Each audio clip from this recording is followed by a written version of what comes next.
Good morning, students. Myself Sanjay Kumar, Assistant Professor, SNKP Government College, Neemka Thana.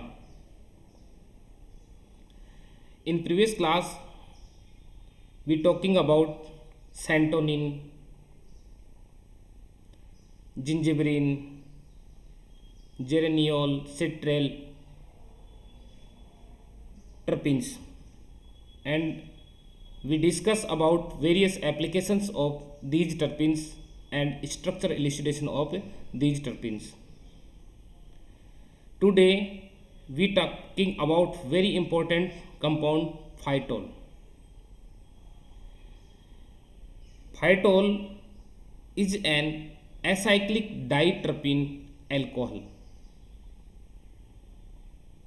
that can be used as a precursor for the manufacture of synthetic forms of vitamin E and vitamin K1. You see here the structure of phytol. It is a alcohol, acyclic diterpene alcohol. Phytol was first obtained by hydrolysis of chlorophyll in 1909 by the German chemist Richard Willstetter. Its structure was determined in 1928 by the German chemist F.G. Fischer. In ruminants, the gut fermentation of ingested plant materials liberates phytol, a constituent of chlorophyll, which is then converted to phytanic acid and stored in fats.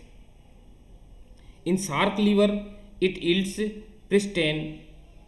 Phytol is likely the most abundant acyclic isoprenoid compound present in the biosphere, and its degradation products have been used as biogeochemical tracers in aquatic environment. It is the part of chlorophyll. Chlorophyll क्या है? Chlorophyll present in the plant leaves. It is a photosensitized which is used in photosynthesis reaction.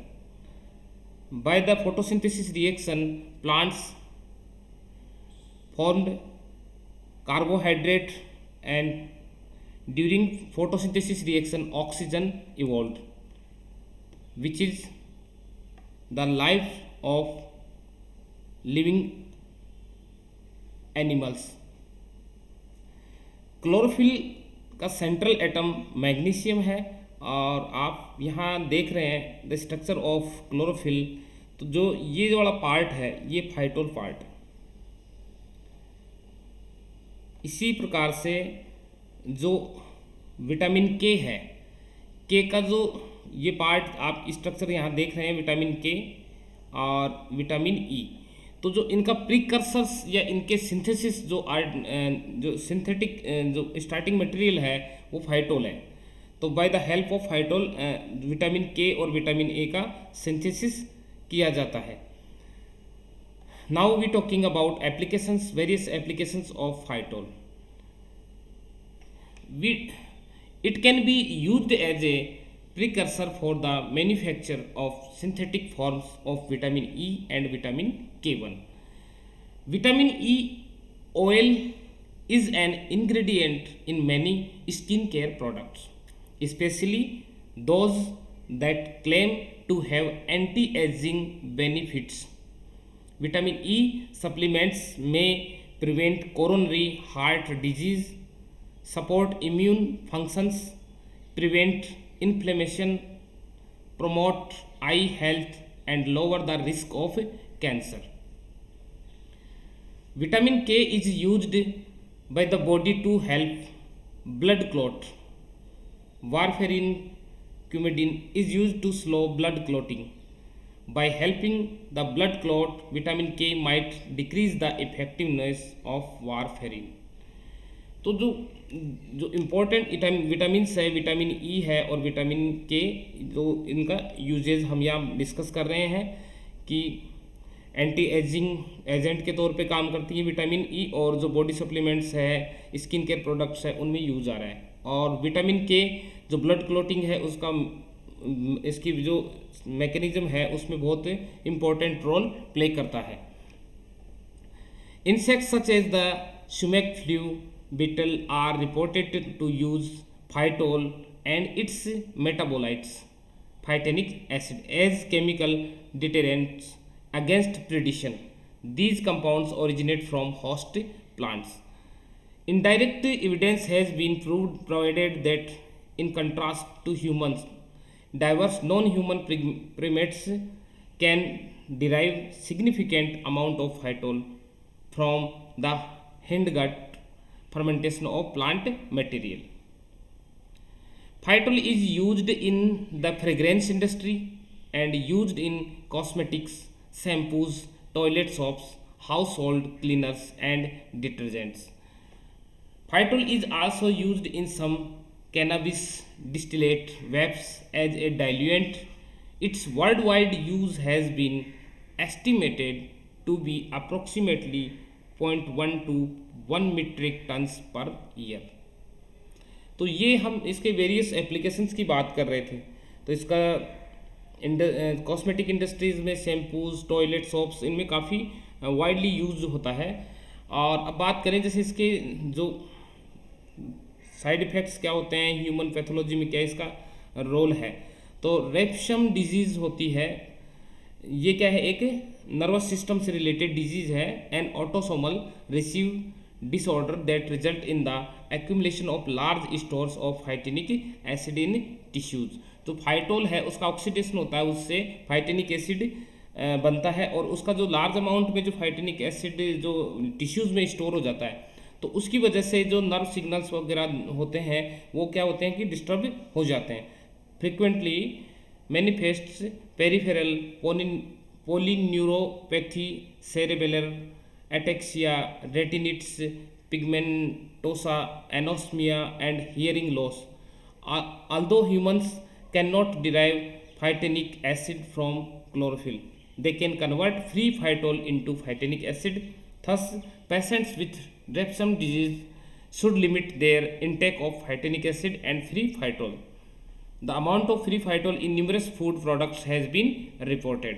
तो जो इसका जो extra amount होता है जो body में टिश्यूज़ में स्टोर होता है, तो इसका जो ऑक्सीडेटिव प्रोडक्ट होता है फाइटेनिक एसिड फाइटोल का, वो रेप्सम डिजीज़ को क्रिएट करता है, जो एक जो नर्व संबंधित जो डिसऑर्डर है। अब हम बात करें इसके स्ट्रक्चर एलिसिडेशन की, कि हम जैसे हमने पहले जो स्ट्रक्चर एलिसिडेशन की बात की थी उसी प्रकार से। तो फर्स्ट बात करें इसका मॉलिक्यूलर फार्मूला। तो इसका मॉलिक्यूलर फार्मूला क्या है, C20H40O। तो 1 ऑक्सीजन एटम प्रेजेंट है और कार्बन 20 है, तो ये क्या है, डाइट्रपीन है। और इसका जो मॉलिक्यूलर फार्मूला है वो, और molecular weight by the help of mass spectrometry, elemental analysis, तो वेरियस टेक्निक्स को यूज लेते हुए इसका मॉलिक्यूलर फार्मूला डिसाइड किया जा सकता है। अब बात करें इसका ऑक्सीजन एटम है उसकी नेचर क्या है। तो जो फाइटोल में जो ऑक्सीजन है वो प्राइमरी एल्कोहल ग्रुप के रूप में प्रेजेंट होता है। जो हमने ऊपर स्ट्रक्चर देखी उसमें हाइड्रोक्सी ग्रुप क्या था, प्राइमरी एल्कोहल ग्रुप के, ऑक्सीजन प्राइमरी एल्कोहल ग्रुप के रूप में प्रेजेंट था। इसको प्रूव करने के लिए फाइटोल की जब रिएक्शन कराते हैं HCl और जिंक क्लोराइड के साथ, तो क्या बनता है, एल्किल हैलाइड बनता है। ये क्लोरो कंपाउंड बनता है जो इसको प्रूव कर रहा है कि इसमें कौन सा वो है, ये कौन सा लिक्वियस रिजेंट, और उसके साथ क्या बनेगा, हैलाइड बनेगा। तो ये इसको प्रूव कर रहा है कि ये प्राइमरी एल्कोहल ग्रुप इसमें प्रेजेंट है। इसी के अलावा इसका एस्ट्रिफिकेशन कराए एसिटिक एसिड और कंसनट्रेट H2SO4 के प्रेजेंस में, तो फाइटोल से क्या बनता है, मोनोएस्टर प्राप्त होता है। और इसी प्रकार से इसका oxidation in presence of chromium trioxide करवाएं तो ये किस में बदल जाता है, एल्डिहाइड में बदल जाता है। तो एल्डिहाइड में कौन सा ग्रुप बदलता है जब ऑक्सीडेशन कराते हैं? प्राइमरी अल्कोहल ग्रुप किस में बदलता है? एल्डिहाइड ग्रुप में कन्वर्ट होता है। तो जो इसका तो ये these all three reaction prove that the oxygen atom present in phytol as a primary alcohol group, or it is also supported by IR spectrum of phytol, in which we see the OH stretching band at 3700 to 3500 semi inverse. तो आप यहाँ पर देख रहे हैं, तो इसका oxygen atom की नेचर का पता लग गया। अब इसमें बात करते हैं कि जो डबल बॉन्ड है वो प्रेजेंट है या नहीं है, और किस टाइप एक डबल बॉन्ड प्रेजेंट है उसको हम देखते हैं। तो फर्स्ट इसका फाइटोल का जब हाइड्रोजनेशन कराते हैं एडिशन, तो 1 मोल हाइड्रोजन का एडिशन होता है और इसमें डाईहाइड्रोफाइटोल बनता है। इसी प्रकार जो ब्रोमिनेशन कराते हैं इसका, तो डाईब्रोमोफाइटोल बनता है। और जब ओजोनोलाइसिस करवाते हैं तो ओजोनोलाइसिस में सैचुरेटेड कीटोन बनती है और साथ में ग्लाइकोल्डिहाइड इसमें बनता है। तो इसमें ये कन्फर्म हो गया कि इसमें जो 1 डबल बॉन्ड प्रेजेंट है। और इसकी जैसे अपन इसका जो पेरेंट हाइड्रोकार्बन की बात करें तो वो किसके अकॉर्डिंग है? CnH2n+2 इसके अकॉर्डिंग है इसका जो पेरेंट हाइड्रोकार्बन C20H42। तो इसका मतलब क्या है कि सोफाइटोल इज एसाइक्लिक कंपाउंड। तो यहाँ पे ये कंफर्म हो गया कि इसमें ऑक्सीजन एटम प्रेजेंट है और वो किस फॉर्म में है? प्राइमरी अल्कोहल के ग्रुप के फॉर्म में है, और इसमें 1 डबल बॉन्ड प्रेजेंट है, और ये कौन सा है? एसाइक्लिक कंपाउंड है। ये हमें पता लग गया। और इसी के साथ साथ बात करें कि जो फाइटोल में क्या है, 4 आइसोप्रीन यूनिट्स प्रेजेंट होती है। तो आइसोप्रीन यूनिट्स कितने? 4 है, तो इसका मतलब है कि ये क्या है? डाइटर्पिनोइड्स है। तो आप यहाँ देख सकते हैं स्ट्रक्चर में, तो ये 1 यूनिट हो गई, और ये दूसरी यूनिट हो गई, और ये तीसरी, और ये चौथी। तो 4 इसमें आइसोप्रीन यूनिट्स प्रेजेंट होती है, 1 यहाँ और अनदर 3rd एंड 4th। तो 4th इसमें हेड टू टेल मैनर में इसमें जुड़ी होती है। The phytol molecule contains 2 chiral centers, one here and another here. Natural phytol is very weakly dextrorotatory compound. तो dextrorotatory it means both जो chiral centers have are configuration. Dextro ORD studies prove that stereocenters of phytol have R configuration. The configuration at the double bond is trans, which is proved by NMR spectroscopy. तो आप यहाँ पर इसमें देख सकते हैं कि ये मोस्ट प्रायोरिटी वाला ग्रुप है, और जो OH है ये मोस्ट प्रायोरिटी वाला ग्रुप है, ये वाला। तो ये जो बोथ मोस्ट प्रायोरिटी वाले जो ग्रुप एक दूसरे की कौन सी पोजीशन पे है? ट्रांस। तो जो ये वाला जो डबल बॉन्ड है वो ट्रांस पोजीशन में है। अब बात करें इसके सिंथेसिस की, कि इसका सिंथेसिस कैसे कर सकते हैं। तो फर्स्टली क्या कर सकते हैं? By the hydrolysis of chlorophyll. तो सिंपली जो क्लोरोफिल ले लें और उसका हाइड्रोलाइसिस कराएं। या अगर बात करें जैसे बायोसिंथेसिस कैसे होता है इसमें, तो क्लोरोफिल से होता है। तो क्लोरोफिल है इसका क्लोरोफाइलेज जो एंजाइम है उसकी प्रेजेंस में इसकी रिएक्शन होती है, तो सीधा ये क्या बन जाता है? फाइटोल में बदल जाता है। और या ऐसे करें कि एक बार मैग्नीशियम का यहाँ से निकल जाए तो फियोफाइटिन बनता है, और इसको फियोफाइटिनेज एंजाइम के प्रेजेंस में ये किस में बदल जाता है? फाइटोल में कन्वर्ट हो जाता है। और आगे फाइटोल काइनेज जो एंजाइम है उसकी प्रेजेंस में फाइटाइल पीपी में बदल जाएगा, और इसका आगे होमोजेनेटाइसेट जो फाइटाइल ट्रांसफेरेज जो एंजाइम है एचपीटी, उसकी प्रेजेंस में ये किस में? अल्फा टोकोफेरोल में कन्वर्ट हो जाता है। तो सिंपली या तो क्लोरोफिल का जो हाइड्रोलाइसिस करा दे तो उससे क्या प्राप्त हो जाएगा? फाइटोल मिल जाता है। और अगर बायोसिंथेसिस का ये प्रोसेस देखें तो इसके अकॉर्डिंग भी फाइटोल का सिंथेसिस हो जाता है आसानी से। अब बात करें जैसे इसके जो फर्निसोल है, जो हमने पहले पढ़ा था, फर्निसोल जो फिशर ने जो सजेस्ट किया था 1929 में, इसकी जो सिंथेसिस प्रोसेस थी उसके बारे में डिस्कस किया था, तो उसकी हम बात करते हैं। तो यहाँ आप देख सकते हैं ये क्या है? फर्निसोल है। तो फर्निसोल भी क्या है? एक प्राइमरी अल्कोहल था। तो इसका हाइड्रोजन और पैलेडियम की प्रेजेंस में हाइड्रोजिनेशन कराते हैं। तो हाइड्रोजिनेशन जब करवाएंगे तो यहाँ क्या होगा? इसका जो तीनों जो डबल बॉन्ड है इसके, उसमें क्या हो जाएगा? हाइड्रोजन का एडिशन, 3 मोल हाइड्रोजन का एडिशन बने होगा तो क्या बनेगा, हेक्साहाइड्रोफॉर्निसोल बनेगा।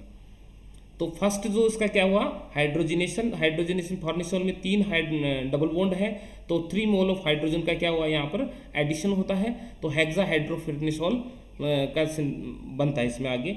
नेक्स्ट क्या कराएं, पीबी पोटेशियम ट्राइब्रोमाइड के प्रेजेंस में क्या हो जाएगा, यहाँ पे न्यूक्लियोफिलिक सब्स्टिट्यूशन होगा और हेलो कंपाउंड बनेगा, क्या हो जाएगा यहाँ पे ब्रोमीन आ जाएगा। इसके बाद में जो CH ये वाला है जो न्यूक्लियोफाइल है उसका न्यूक्लियोफिलिक क्या हो जाएगा, यहाँ अटैक करवाएंगे न्यूक्लियोफिलिक तो यहाँ पर क्या होगा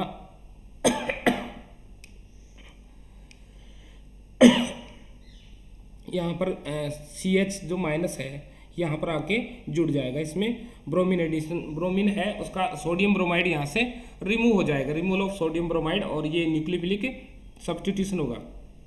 तो फर्स्टली भी क्या होता है, न्यूक्लियोफिलिक सब्स्टिट्यूशन में ब्रोमीन का एडिशन हुआ, यहाँ पर ब्रोमीन आया और यहाँ से, और नेक्स्ट जो सेकंड स्टेप में इसमें जो ये इनोलेट है, ये जो ऋणायन है न्यूक्लियोफाइल है उसका यहाँ पर सब्स्टिट्यूशन हो गया और सोडियम ब्रोमाइड का यहाँ से निकल जाता है, रिमूवल हो। In next step dilute KOH की प्रेजेंस में इसमें क्या कराएंगे कि यहाँ पर जो ये एस्टर वाला पार्ट है यहाँ से रिमूव हो जाएगा और हाइड्रोलाइसिस कराएंगे इसका एसिडिक कंडीशन में, तो यहाँ पर ये कीटोन की फॉर्म में आ जाएगा। तो कीटोन, और ये पार्ट मैंने ऐसे ही छोड़ दिया इसमें आगे, ये आप इसको यहाँ तक लिया है मैंने, और आगे देखिए आप यहाँ पर इसमें सोडियम एमाइड, सोडामाइड और एसिटाइलिन की प्रेजेंस में क्या बनेगा, सोडियम एसिटाइलाइड बनता है, और न्यूक्लियोफिलिक क्या कराएं, एडिशन करवाएं, तो क्या होगा यहाँ पर देखो, यहाँ पर CH माइनस और C माइनस और Na+, और ये एसिटाइलिन ग्रुप यहाँ पर क्या होगा, न्यूक्लियोफिलिक एडिशन होगा, यहाँ पर जुड़ गया तो OH आ गया यहाँ पर। आगे देखिए इसका हाइड्रोजनेशन कराते हैं नेक्स्ट स्टेप में। हाइड्रोजनेशन जब करवाएंगे यहाँ पर क्या होगा, 1 मोल ऑफ हाइड्रोजन का एडिशन होगा, तो जो एल्काइन ग्रुप है जो है एसिटाइलिन पार्ट है वो किसमें triple bond convert into double bond, तो यहाँ पर क्या हो जाए, एल्काइनिक ग्रुप हो जाएगा, इसमें डबल बॉन्ड आ गया यहाँ पर। अब आप यहाँ देखिए आगे नेक्स्ट जो स्टेप में यहाँ पर एलाइलिक रीअरेंजमेंट करवाएंगे, क्या कराएंगे, एलाइलिक रीअरेंजमेंट, तो 1-3 शिफ्ट कराएंगे, 1-2-3 या कहें 1-2-3, तो यहाँ पर से जब OH माइनस जब यहाँ से रिमूव होगा तो कार्बोकेटाइन बनेगा टर्सरी, और OH माइनस जाके कहाँ जुड़ेगा, यहाँ वाले, तो जिसमें 1-3 जो शिफ्ट होगा एलाइलिक रीअरेंजमेंट, तो यहाँ से होगा कार्बोकेटाइन का फॉर्मेशन और न्यूक्लियोफाइल OH हाइड्रोक्साइड आयन यहाँ से रिमूव, यहाँ के यहाँ शिफ्ट हो जाएगा, डबल बॉन्ड का इधर शिफ्ट हो जाएगा, तो देखो आगे ये हो गया। तो इस प्रकार से जो फाइटोल का सिंथेसिस जो फिशर ने सजेस्ट किया था वो हम यहाँ पर देख रहे हैं। तो फर्स्ट में क्या था, जो फार्निसोल था उसका हाइड्रोजनेशन हेक्साहाइड्रोफॉर्निसोल, और फिर बाद में इसका ये PbR3, और फिर सोडियम वाला जो ये इनोलेट लिया अपन ने और एस्टोस्टिक एस्टर वाला, और यहाँ से ये एडिशन हुआ एस्टर ग्रुप का, और ये आगे इसका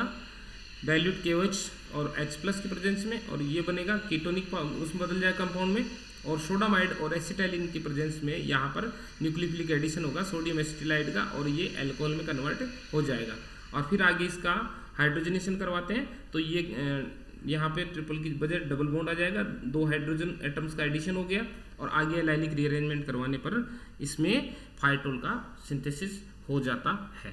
तो आज जो हमने बात की जो फाइटोल टर्पीन्स की, तो ये क्या है कि बहुत यूजफुल जो कंपाउंड है, ऑयल है, जो विटामिन K और विटामिन E का पार्ट है और क्लोरोफिल का पार्ट है। जो क्लोरोफिल किस में काम आता है, फोटोसिंथेसिस रिएक्शन में, तो फोटोसिंथेसिस रिएक्शन के बिना प्लांट की ग्रोथ नहीं हो सकती। और तो इस प्रकार से ये काफ़ी इंपॉर्टेंट, जो नेचुरली काफ़ी इंपॉर्टेंट कंपाउंड है जिसके हमने आज डिस्कशन किया है। Thank you.